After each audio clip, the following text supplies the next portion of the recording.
আসসালামু আলাইকুম প্রিয় মালয়েশিয়ান প্রবাসী ভাইরা, আশা করি সবাই ভালো আছেন, সুস্থ আছেন। আজকে আপনাদের সাথে কথা বলবো লাল কালার সবুজ কালার যে পাসপোর্ট নিয়ে আমরা বিদেশের মাটিতে আমাদের দেশের মুখ উজ্জ্বল করি। আজকে সেই পাসপোর্ট নিয়েই কথা বলবো আপনাদের সাথে। তো অবশ্যই ধৈর্য সহকারে সম্পূর্ণ ভিডিওটা দেখার জন্য অনুরোধ করছি। চলুন, বাংলাদেশ পাসপোর্টধারীদের জন্য ট্যুরিস্ট ভিসার হালনাগাদ।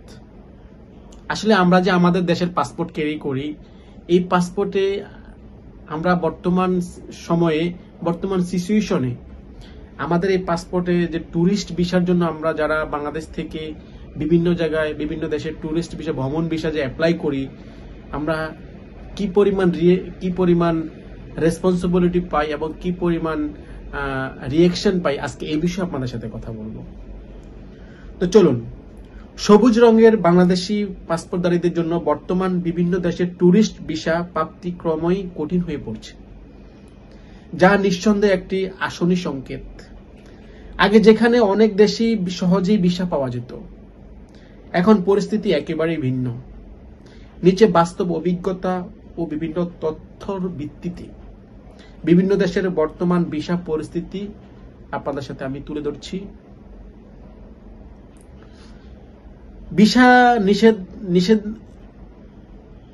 ভিসা বিধি নিষেধ কেবল পড়া দেশগুলো ভারত, ইন্ডিয়া।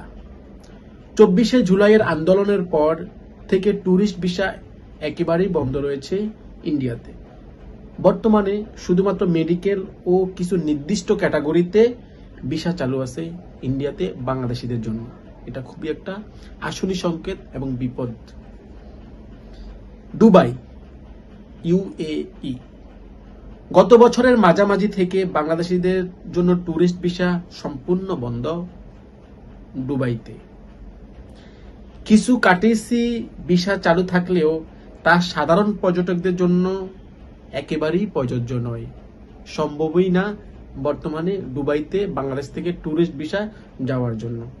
এটাও খুবই আমাদের জন্য, বাংলাদেশিদের জন্য, লাল সবুজ রঙের পাসপোর্ট বহনকারীদের জন্য আশনি সংকেত এবং দুঃখের বিষয়। ভিয়েতনাম, 2025 সালে জানুয়ারি থেকে বাংলাদেশি ট্যুরিস্টদের ভিসা বন্ধ ঘোষণা করেছে ভিয়েতনাম। ভিসার মেয়াদ শেষ, অনেক বাংলাদেশি দেশে ফেরত না আসায় এমন সিদ্ধান্ত নেওয়া হয়েছে বলে জানিয়েছেন ভিয়েতনাম ইমিগ্রেশন থেকে। তাহলে মনে করেন, আমরা বাংলাদেশ থেকে যারা ট্যুরিস্ট ভিসা বিভিন্ন দেশে ভ্রমণ করতে যাই, কিছু কিছু অসাধু ট্যুরিস্টদের জন্য ভিয়েতনামও আমাদের জন্য একেবারেই ট্যুরিস্ট ভিসা বন্ধ করে দিয়েছে, যে ভিয়েতনাম আমাদের চেয়ে একেবারেই নিম্ন মধ্যবিত্ত একটা দেশ। উজবেকিস্তান, আগস্টে 2024 থেকে উজবেকিস্তানে ই ভিসা ব্যবস্থা বাংলাদেশের জন্য পুরোপুরি বন্ধ করে দেওয়া হয়েছে। দুঃখের বিষয়, যেটা আমরা কখনোই মানার মতো না। মিশর,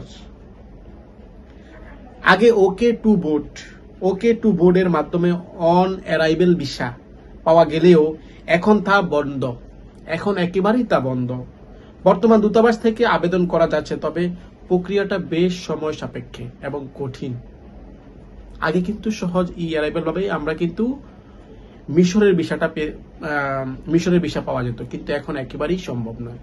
দুঃখের বিষয় এটা আমাদের লাল সবুজ রঙের পাসপোর্টধারীদের জন্য। তুরস্ক, আনুষ্ঠানিকভাবে বন্ধ না হলেও তুরস্ক ট্যুরিস্ট ভিসা কার্যক্রম বন্ধের পথেই। রিজেকশন রেট প্রায় 97%।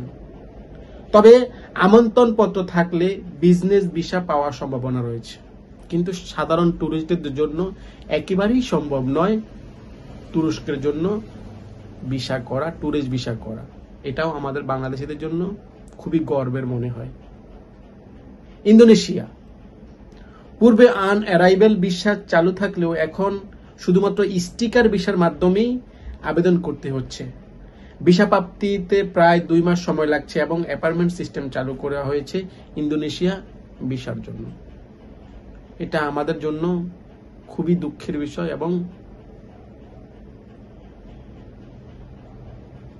খুবই দুঃখের বিষয় আমাদের জন্য এটা। ফিলিপাইন, ফিলিপাইন ভিসা পাওয়া গেলেও অ্যাপার্টমেন্ট পেতে দীর্ঘ সময় লাগছে। এরপর প্রসেসিং এর সময় ব্যয় হয়, সব মিলিয়ে প্রায় 30 দিন পর্যন্ত সময় লাগে। কিন্তু কোনো সময় হয়, কোনো সময় হয় না। ফিলিপাইনের মতো দেশেও আমরা বাংলাদেশিরা যেতে দীর্ঘ সময় অপেক্ষা করতে হয়, লাইন মেনটেন করতে হয়, ধৈর্যের পরীক্ষা দিতে হয়। তারপরেও কিন্তু সবার ভিসা হয় না। 95% ভিসাই কিন্তু রিজেকশনের মাধ্যমেই চলে যায়।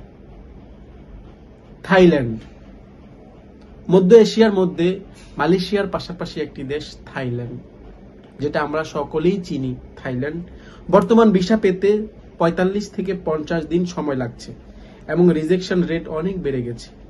থাইল্যান্ড ভিসা পাওয়া এখন আর আগের মতো সহজ নয়। আপনি থাইল্যান্ড ভিসা করতে যাবেন বাংলাদেশিরা, লাল সবুজ রঙের পাসপোর্ট বহনকারীরা, আপনাদের জন্য কিন্তু এটাও সহজ নয়, খুবই কঠিন, হার্ড। শেষ, যেটা আমাদের এশিয়ার মধ্যে সর্বশ্রেষ্ঠ সুন্দর একটা দেশ, সিঙ্গাপুর। আগে 3 থেকে 4 দিনে ভিসা মিললেও এখন দ্রুত ফলাফল আসে, তবে রিজেকশন রেট অনেক বেশি। লাল সবুজ বহনকারী যে পাসপোর্টধারী বাংলাদেশি জনগণ, আপনাদের জন্য সিঙ্গাপুরটাও কিন্তু এত সহজ নয়, যারা সাধারণ ট্যুরিস্ট ভিসায় ভ্রমণ করতে চান। তাহলে আমরা যারা লাল সবুজের পাসপোর্ট বহন করে বিশ্বের মানচিত্রে, বিশ্বের দরবারে আমরা কিভাবে পরিচিত হচ্ছি, কিভাবে আমাদের এই জাতি বিশ্বের দরবারে পরিচিত হচ্ছি, এটা আপনারাই বুঝতে পারতেছেন বা আপনারা বুঝছেন যে প্রতিটা এই বছরে 2024 থেকে 2025 সালের মাঝামাঝি পর্যন্ত ভিসার রিজেকশন এত পরিমাণ বেশি বাংলাদেশি পাসপোর্টধারীদের জন্য। কেন? আমরা জাতি হিসাবে কতটুকু উপলব্ধি করতে পারছি বা উপলব্ধি করি, এটা একমাত্র আমরাই বুঝি যে আসলে বাহিরের দরবারে, বিশ্বের দরবারে আমরা এই জাতি কতটুকু নর্ম, কতটুকু ভদ্র। তো প্রিয় মালয়েশিয়ান প্রবাসী ভাইরা এবং